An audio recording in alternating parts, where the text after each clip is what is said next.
Hanggang may sesyon ang Kamara, willing maghintay sa aksyon ang endorsers ng impeachment complaints laban kay Vice President Sara Duterte kaugnay ng paggastos nito ng confidential funds.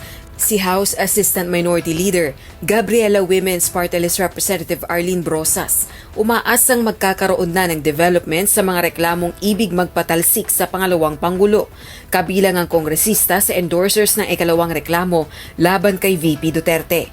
Willing to wait, pero sana magkaroon ng moves ngayong linggo na to kasi huling mga araw na ng Kongreso at dapat magkaroon ng action dito ang ating leadership. Hindi pwedeng pabayaan na walang nangyayari.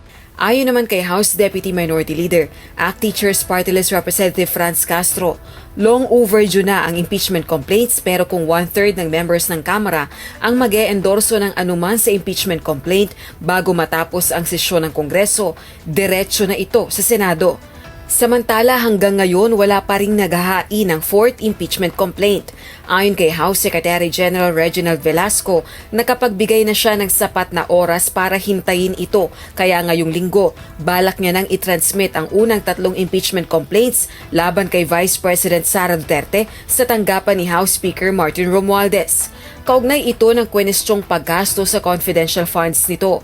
Oras na ma-transmit sa tanggapan ni Speaker Romualdez ang impeachment complaints, kailangan na itong maisama sa order of business sa loob ng 10 session days. Kasunod nito, i-refer na ito sa Committee on Justice sa loob ng 3 session days. I think we have given them enough time, so we will have to transmit the impeachment complaints within this week. Hanggang February 7 na lang ang sesyon ng Kongreso bago mag-break para sa election season at muli nang babalik sa June 2, 2025. Nang tanungin naman ng House official kung wala na bang pag-asang umusad sa 19th Congress ang mga reklamong ibig magpatalasik sa pangalawang Pangulo, ang tugon ni Secretary General Velasco.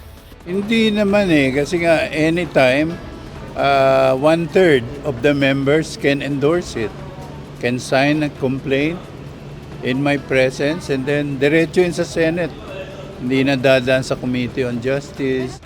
Rosa Licoz, UNTV News and Rescue. Diyos ang aming sandigan, serbisyo publiko ang aming pinahahalagahan.